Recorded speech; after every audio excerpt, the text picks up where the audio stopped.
El tornillo de cicatrización, o tornillo transmucoso como también se le conoce, es fundamental para conformar la encía y las papilas alrededor del cuello de los implantes.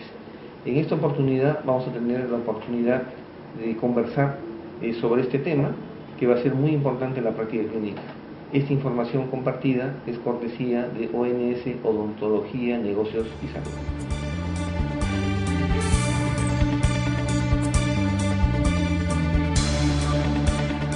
La colocación del tornillo de cicatrización en implantología constituye a la vez el segundo procedimiento quirúrgico y a la vez también el inicio del tratamiento protésico. La colocación del tornillo de cicatrización, conocido también como transmucoso, es muy importante porque va a permitir la formación de una encía con un perfil de emergencia idóneo para la colocación del futuro pilar y la futura corona. Como vemos, existen diferentes diseños, y el propósito de esta conversación es para que cada uno de ustedes pueda seleccionar el tornillo de cicatrización adecuado para cada caso.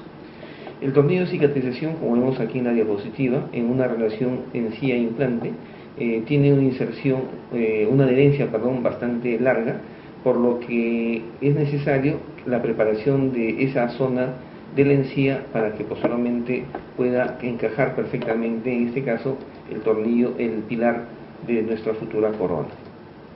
En primer lugar, vemos un implante de marca Dentium que tiene como característica el tener una plataforma tipo switching, que al igual que el implante SIN de Brasil, es muy bueno para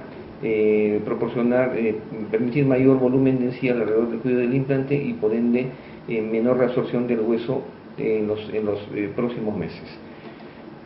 Aquí vemos que uno de los criterios para seleccionar el tornillo de cicatrización es el diámetro. En marcas como SIN del Brasil y como Dentium de Corea, la plataforma de todos los implantes es exactamente la misma, por lo cual no es necesario tener en consideración ese criterio del diámetro. En las demás marcas existe un diámetro delgado o SD, un diámetro promedio o estándar o regular, y un implante más ancho que corresponde a 5 milímetros o más. Si el implante que has colocado es de una marca diferente a Dentium de Corea o SIN de Brasil, es necesario que tomes en cuenta, en primer lugar, el diámetro del implante que has colocado. Otro criterio es la forma del tornillo de cicatrización. En el caso de estas dos marcas también, el perfil de emergencia de los tornillos de cicatrización son anatómicos. Igual característica tienen los implantes Biomet o Biomet 3i, los cuales tienen un perfil de emergencia bastante anatómico y bastante similar al pilar de la futura corona. Entonces, el primer criterio es si acaso tienes un implante cuya plataforma es diferente, ver si el diámetro corresponde a un delgado, o un regular o un diámetro ancho.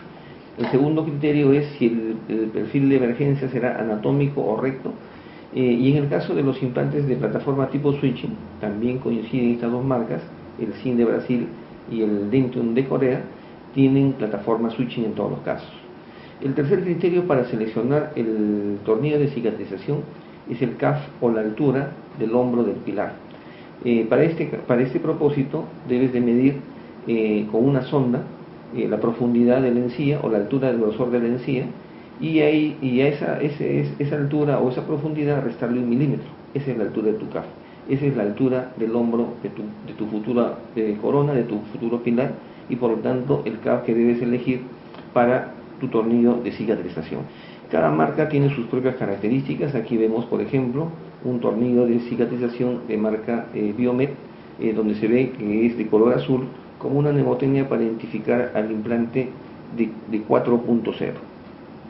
Aquí vemos un tornillo de cicatrización de marca Dentium, que tiene un perfil de emergencia en forma de pera, en donde la emergencia va a depender del implante que vas a colocar.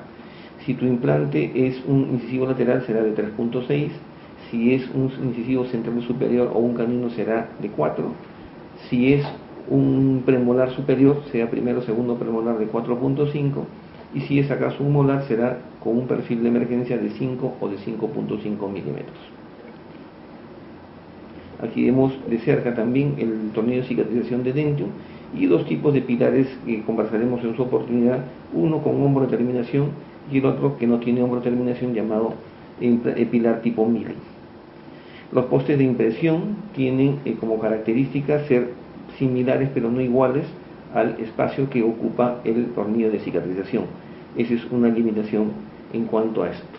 En el caso del implante tipo Systex, de marca Systex, brasileño también, tiene un perfil de emergencia con plataforma tipo switching, si acaso el implante que has pedido tiene esa característica.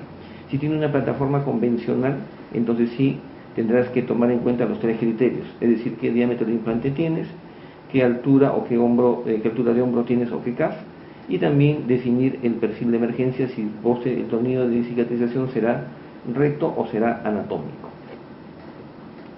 Acá vemos ahora el implante de hexágono interno o conexión interna de esta marca Systex, en donde también tienes que tener en cuenta esos tres criterios: el diámetro del implante, el tipo de conexión, que sería otro elemento importante aquí, además el CAF y el perfil de emergencia.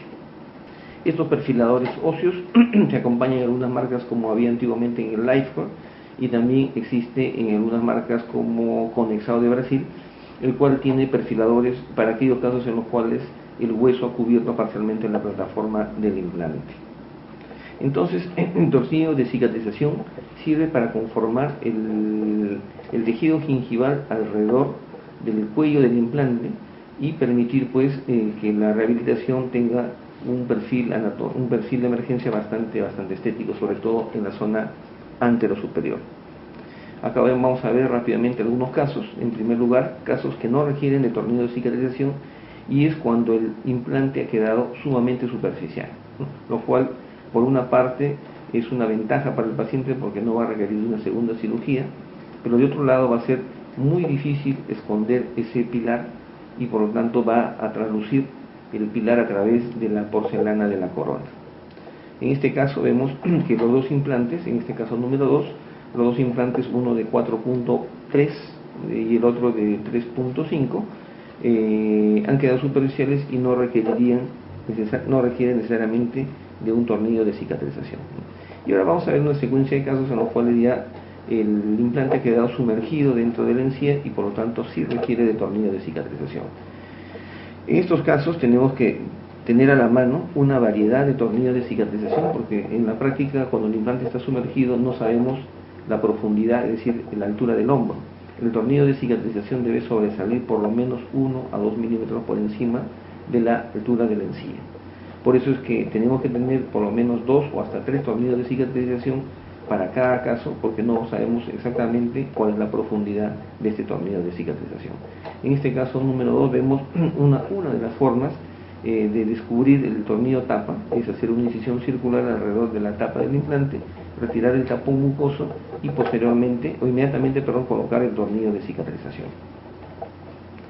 En este mismo caso 2 vemos en un estadio más avanzado, muchos días después, en donde después de aproximadamente 45 días y después de 60 días se ha conformado una encía con un perfil de emergencia adecuado para la rehabilitación.